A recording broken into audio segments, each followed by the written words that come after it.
I would be brief, as I know I am between your lunch and the things. So I will talk about mainly on the previous speakers talked about, Manish and Kapil, about the critical information infrastructure and their security. So I will delve more upon the what are the critical internet resources and how they are managed, like your domain names and IP addresses, who gives us, from where it is coming, and how as a CEO of NIXI, we as a company are managing the critical these resources, and other than these are the national internet exchange points. So I will go start from the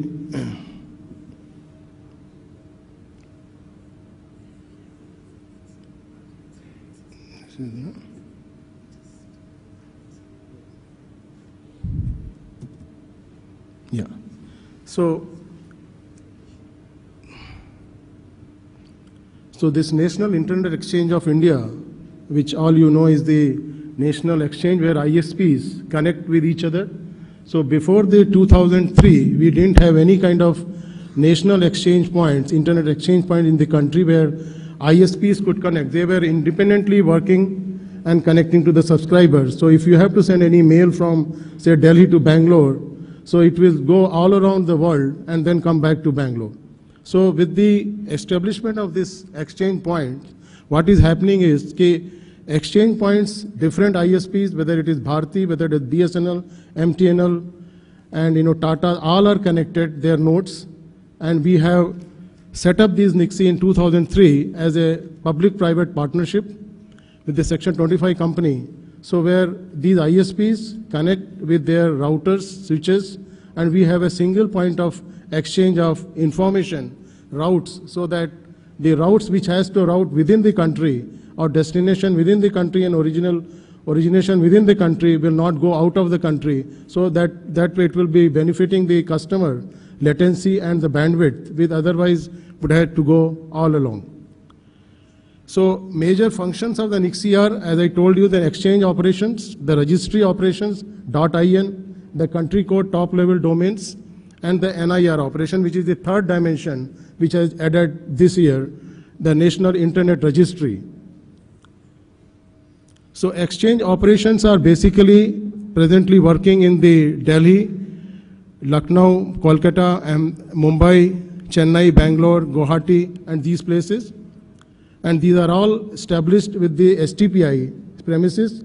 So they are working as our outsource managers for these exchange points, and main exchange points are in Delhi, Mumbai, Chennai, and Calcutta, which are exchanging 90% of the traffic of the country. This is the only neutral exchange point in the country. The IX nodes, there are 42 major ISPs who are connected to these NIXI points, 102 connections across 7 or 8 nodes. The NIXI nodes is active in the international forums like the Internet Governance Forum, the ICANN, Internet Corporation for Assigned Names and Numbers, which is the global body for getting your domain names, .com, .net, or country code top level domains like .in, .uk, .us, and the IP addresses, which I will be coming later. Sponsoring open source projects, we also do some kind of sponsoring projects in the areas of internet promotion. We have done internet economy, how the internet economy in the country, e-commerce is flourishing through ICRIA, and the internet awareness on the IPv6 and other areas. These are the connections, and these are the total traffic which is presently working. In the total traffic is presently 18.5 Gbps, which is the total traffic routing within the country. This is the traffic which is routing through the NIXI, but there are other traffics which are though two ISPs can connect peer-to-peer themselves. So that traffic is also peering within the country. So this 18 Gbps is a part of the larger traffic which is exchanged, which is not including those kind of connections between the say two ISPs, BSNL and Bharti or Tata Telecommunication and all that. So this is a part of the total traffic exchange within the country which is going through the National Internet Exchange. These are the routing policies which you may get in our websites. I will not go into the details here. And routing policies again, which is giving the what kind of policy we are adopting to each ISPs to connect in the NICSI. These are the tariff policies and how the different ISPs pay to the NICSI. We have charging the minimal for the 2 Mbps to 1000 Mbps and 10 gigs. The amount which we are charging for the routers and switches in the NICSI is very minimal, so that the more promotional activities can be done. The next item in the NICSI is which we are holding is the .in country code top level domain, originally managed by the CDAC in Mumbai.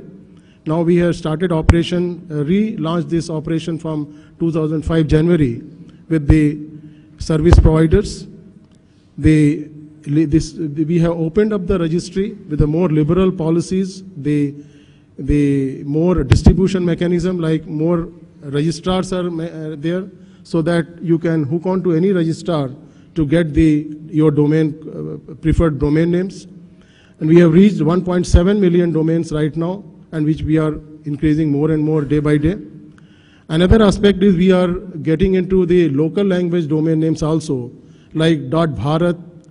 Those who are, there was a talk today, local language accessibility is poor in the country. So what we are doing is the .in, instead of that we are putting .bharat, so that your name .bharat in Devanagari, Tamil, Telugu, Bangla, Gujarati, Punjabi, Urdu, all these languages, all the 22 constitutional languages of the country are going to have your own domain name instead of .in, which is in English. Presently you are accessing even the Hindi content in the domains through English, like navbharattimes.com. So you have to know that kind of English. So instead of that, navbharattimes.bharat, you will be soon be getting it in the domain names, and accordingly we are going to proliferate the local language domain names soon within the country. There is a mechanism of arbitrators in the domain industry in the country, which we have out of 1.7 million domains, we have very few arbitrators or few disputes which has come up and which we are resolving very amicably. These are the extensions which we are providing: .co.in, .firm.in, net.in, ac.in for the educational sector, gov.in for the governmental sector like DIT, dot.gov.in kind of thing. So these are the websites which will give you the positions of how to get one domain names, and how to become the registrars and how to become those kind of things. Accredited registrars, there are the norms, there are the agreements has to be signed. So this is the second internet critical resource, which is more important, IP addresses, which our previous speakers talked about, because you have to track the culprit to the IP location only. So how either to this operations was done through the Asia Pacific Network Information Center based in Brisbane in Australia, which is the RIR, Regional Internet Registry for the country. So what we said, India is a big country, why not we allocate the addresses directly from within the country? So we have made the policy, we have done that. Government of India endorsed National Internet Exchange of India to operate as a National Internet Registry 2 years back. Then in March this year, we have been recognized by the APNIC to operate as a NIR for the country, and NICSI has been authorized to do the work, and we are calling it Indian Registry for Internet Names and Numbers. That is the name which we have been given. Mr. Ravi Shankarji is here, who was earlier CEO of this company, so he promoted this name as per the ICANN nomenclature. So this is the web page of the IRIN website, which will give you the plethora of information, how to get the resources locally, what are the training programs, what are the affiliation, what we are calling the members as the affiliates instead of members of the IRIN, so that any individual, any organization, ISPs, local internet registry, any SME sector, all can get the IPv4 and IPv6 addresses. And as IPv4 is already exhausted, I will urge people to come to the IPv6, which will be, and through NIR, we are giving a cheaper discounted prices than the ethnic for the first year, so that you will be a lot benefited if you transfer your resources to our IRIN for the time being and for the future, so that all along the country can have a single registry where all IP addresses can be tracked and all IP addresses can be given from the single point of view. Thank you. These are our websites where you can hook onto the information.